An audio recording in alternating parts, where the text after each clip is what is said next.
नमस्कार मैत्रिणींनो, मी आज तुमच्यासाठी नवीन व्हिडिओ घेऊन येत आहे. 2026मध्ये अंगारकी चतुर्थी किती वेळा आलेली आहे, तसेच या अंगारकी चतुर्थी का आहेत खास जाणून घेऊया याची संपूर्ण माहिती. चला तर मग आपण व्हिडिओला सुरुवात करूया. इंग्रजी नववर्ष 2026 पासून सुरू होत आहे. कोणत्याही कार्याची सुरुवात हे आपण गणपती बाप्पांच्या पूजनानेच आपण करत असतो. प्रथमेश गणपतीचे शुभ आशीर्वाद लाभले की सर्व विघ्न आपले दूर होऊन आपल्या आयुष्यात यश, प्रगती, सुख, समृद्धी प्राप्त होत असते. गणपती बाप्पांचे केवळ नाव जरी ऐकले तरी आपल्या मनात एक चैतन्य येत असते, सकारात्मकता आपल्याला मिळत असते. गणपतीचे महात्म्य, महती एवढी आहे की याचे आपण वर्णन करू तेवढे कमीच आहे. अशा ह्या अबलावृत्ताच्या लाडक्या बाप्पांच्या उपासनेत आपण चतुर्थीचे व्रत आपण हे करत असतो. तर असे हे चतुर्थीचे व्रत अतिशय शुभ फलदायी असे मानले गेलेले आहे. चतुर्थी तिथीला अंगारक योग जुळून येणे हे विशेष महत्त्व आहे. तर असे ह्या 2026मध्ये कोणत्या चतुर्थी तिथीला अंगारकी चतुर्थीचा योग आलेला आहे ते आता आपण ह्या वर्षात पाहणार आहे.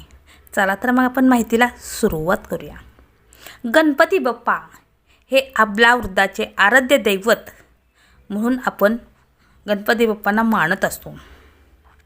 तर आपण आपल्या कोणत्याही आनंदाच्या प्रसंगी मनसोक्त नाचणारा, गोडधोड आवडीने खाणारा, शिक्षणाची आवड आणि आस्था बाळगणारा, असा सर्वांना आदर्श वाटणारा असा देव म्हणजेच गणपती बाप्पा होय. असे हे गणपती बाप्पा बुद्धीची देवता असेही आपण त्यांना म्हणत असतो. गणपती हे वैचिक देवता आहे. गणपती बाप्पा ही आपल्याला प्रेरणा देणारी अशी ही देवता आहे. विविध कलांच्या आविष्काराने सर्वांशी खुला संवाद साधणारे आणि सर्वांना आपलेसे वाटणारे दैवत म्हणजेच गणपती बाप्पा होय. पराक्रमी असले तरी कोपिष्ट नाही, तेजस्वी असले तरीही तापहीन नाही असं हे दैवत. यामुळेच दैवत्य असणारे गणपती बाप्पा आपल्याला अगदी जवळचे वाटतात आणि ते आपल्यातलेच आहे असे आपल्याला वाटत असते. तर त्यांचे आशीर्वाद आपल्याला प्राप्त होण्यासाठी आणि त्यांची कृपा आपल्यावर सदैव राहण्यासाठी आपण प्रत्येक महिन्यातील शुद्ध आणि वद्य पक्षात चतुर्थीला आपण गणपती बाप्पांचे आपण पूजन करत असतो.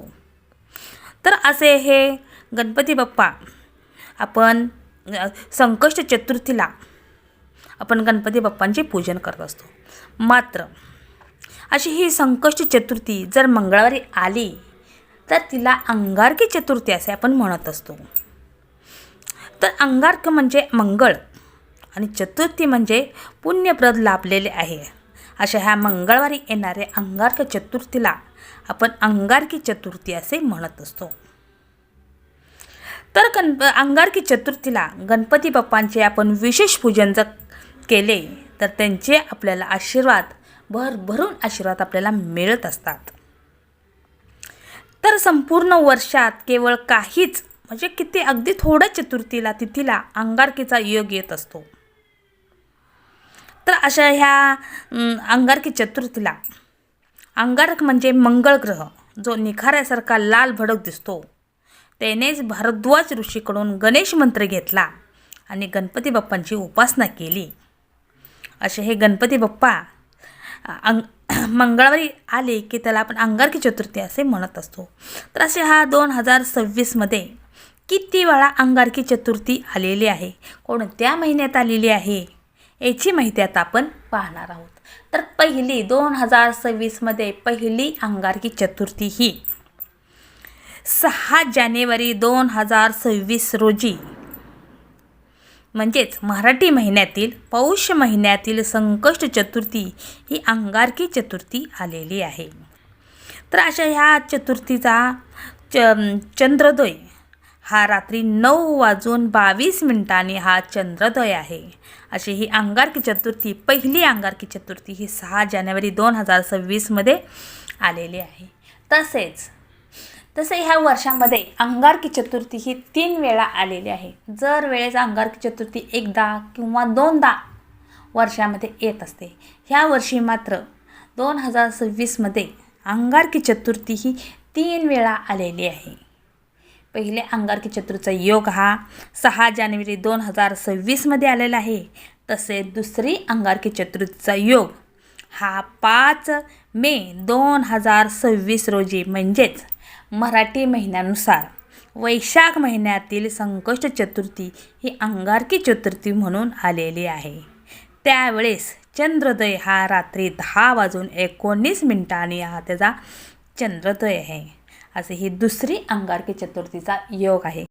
तिसरी अंगारकी चतुर्थीचा योग हा 29 सप्टेंबर 2026 रोजीच म्हणजेच भाद्रपद महिन्यातील संकष्ट चतुर्थीचा योग हा अंगारकी चतुर्थी म्हणून ओळखले जाणार आहे. त्यावेळेस त्याचा चंद्रोदय हा रात्री 8:14 हा चंद्रोदय आहे. तर असे हे 2026 3 अंगारकी चतुर्थीचा योग आलेला आहे. तर असे हा गणेश भक्तांनी आपण गणपती बाप्पांचे पूजन या अंगारकी चतुर्थीला अवश्य करून घ्यायचे आहे आणि गणपती बाप्पांचे आपण भरभरून आशीर्वाद प्राप्त करून घ्यायचे आहेत. तर अशा ह्या गणपती बाप्पांचे आपल्याला भरभरून आशीर्वाद जर प्राप्त करून घ्यायचे असेल तर पण आपण अंगारकी चतुर्थी हा उपवास आपण अवश्य करावा. तर हे वर्षभरातील सर्व चतुर्थीचे तर आपण अंगारकी चतुर्थी जर आपण केल्याने गणपती बाप्पांचे आपल्याला भरभरून आशीर्वाद प्राप्त होत असतात. संकष्ट वर्षभरात सर्व चतुर्थीचे व्रत केल्याचे फळ मिळत असते. म्हणजे आपण अंगारकी चतुर्थी जर केली तर वर्षातील सर्व संकष्ट चतुर्थीचे केल्याचे फळ आपल्याला मिळत असते. शिवाय मंगळ ग्रहाची आणि खुद्द गणपती बाप्पांची आपल्यावर कृपादृष्टी होत असते आणि भाविक तर कृपादृष्टी होत असते. त्यामुळे आपण गणेश चतुर्थी अंगारकी चतुर्थी ही आपण अवश्य करावी आणि गणपती बाप्पांचे भरभरून आशीर्वाद प्राप्त करून घ्यावे. तर अशी माझी छोटीशी माहिती कशी वाटली ते कमेंट बॉक्समध्ये मला नक्की सांगा. असेच नवीन व्हिडिओ पाहण्यासाठी तुम्ही माझ्या चॅनलला सबस्क्राईब करा आणि व्हिडिओ लाईक करा. धन्यवाद. गणपती बाप्पा मोरया.